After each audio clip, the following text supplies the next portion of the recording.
Good morning, Andy Graham of hoboontheroad.com. I'm in Montellano, Dominican Republic. It's in the Caribbean.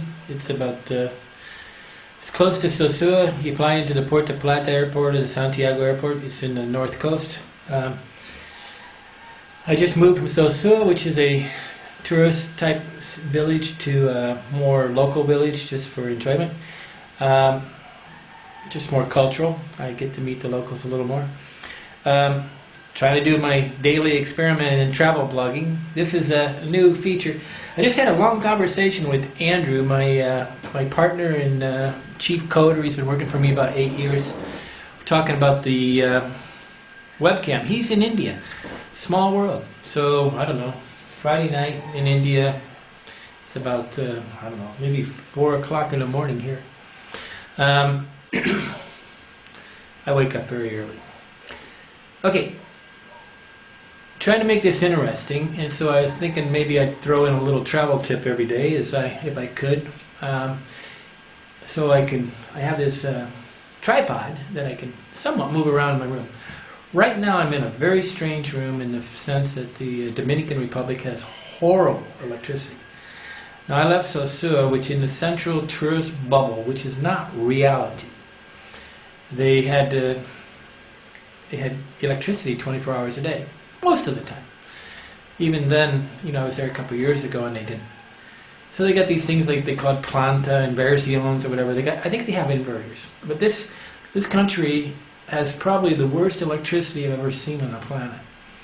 But it has the best battery backup I've ever seen on the planet. So it's amazing. So my hotel actually has 24 hours a day electricity through one plug up here, and I can actually connect into that. So I'm basically probably overloading the system. I can watch TV, actually turn on a fan, and use my computer, and it's all on battery backup. Now there's some problems with energy here. When you use that, it's not real good for your computer. But my tip today was about this mosquito net. See that mosquito net? Can you see that? I carry around 1 or 2 pieces of mosquito net all the time. You need to get the really soft kind. And I stuff in a window. This is kind of a louvered window, so I just stuff it in there. Then I've got some clothes pins that I've made to hold it. Now what this has done is everybody thinks the world needs mosquito nets. Wrong. Mosquito nets are a pain in the butt. I have a really nice one, custom made. But if you want to stop malaria and all these problems, which I don't think they really have that much problem here, but I want to stop mosquitoes from biting. The solution is screens and windows. These are the permanent solutions. A Band-Aid is a mosquito net. That is not a solution to malaria.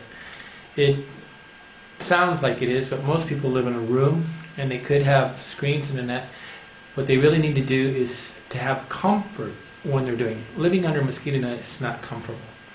And at best, they rip, they tear. Every time you get near them, you have to get a screen that like this that you put on your window. So I actually go into rooms that have not been... there's not a lot of problems with mosquitoes here. I don't know why. But I go into rooms like this and I actually install a thing. But you can always buy you can't really buy duct tape. That's hard to buy, but you can buy, it's pretty expensive. You buy packing tape. There's always packing tape that you can put on these windows and do it. And there's all different systems, but mosquito net, if you go into a room in a hotel room and they got a mosquito net, move out. It means they are not giving you screens in the window. Any hotel over $10 is giving you a mosquito net. I hope, just selling you the romance of a mosquito net. It's really a bullshit answer to thing. Okay, this is my little desk and how I do it. I wanted to talk a little bit about the I'm concerned about the Dominican Republic because the education level seems there's some real serious problems here. And I was laughing last night. I went over to talk to Fior and I'm in Montellano. I ate an egg sandwich for 60 cents US. So she makes me an egg sandwich, and I sit under the... There is no street lights. She told me that every other day there was going to be street lights. Then she kind of instantly apologized, said today there's no street lights. And I'm trying to learn the words in Spanish that mean the day after the day after the day after, because I'm not quite sure how to say that in Spanish. The próximo día, cada dos días, ahí está. Okay, but I was trying to do my Spanish lesson, but she was giving me this thing saying that there was no lights tonight. So there's this little kind of half Dominican, half Haitian girl, kind of, everybody here is mulatto. Mulatto is a combination of black and Spanish blood, while mestizo is a combination of Spanish and Indian blood. I think they killed off all the Indians, but this is one of those islands where Christopher Columbus came and killed off everybody before they even got it with disease and everything. So they got rid of all the indigenous. So then the slaves came along, whatever. So I had talking to this half mulatto girl. All the Dominicans are mulatto. They're half black, half white. Except when they're around Haitian. Then they're white. Straight. Okay. There's a real undercurrent of color here, which is pretty fun in a way, because they're really not very serious about it. But when they're serious about it, it's pretty good. She's, I mean, an egg sandwich, she's about, I don't know, say she's 17, 18. She's not really that young, because she's kind of, looks a little older. She could be 25. But I asked her what she was studying, and she says mathematics. Mathematics. And I'm like, 8 o'clock at night, standing in a doorway to a pharmacy. I'm sitting on the floor, she's sitting on the floor. I'm sitting on the steps. There's not quite enough chairs. She's diligently working on her mathematics. I mean, quite. And I finally realized, I said, ¿Por qué tú estás acá? And she says, I had to guess because I don't think she would. I says, ¿Por qué la luz? Tiene luz? And yeah, she basically was studying in the doorway at 8 o'clock at night on a Thursday night so that she had light to study.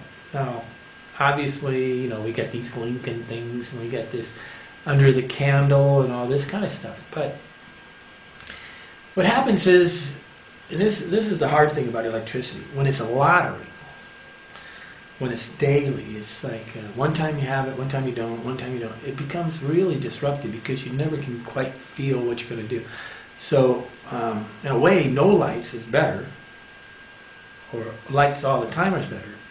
This randomness is horrible because we don't know what we do. But for students, okay, obviously, if you want to be study, which, any excuse to get out of it, right? That's my theory. No, I was a big studier. I'm a nerd at heart. I read. Okay. I was concerned.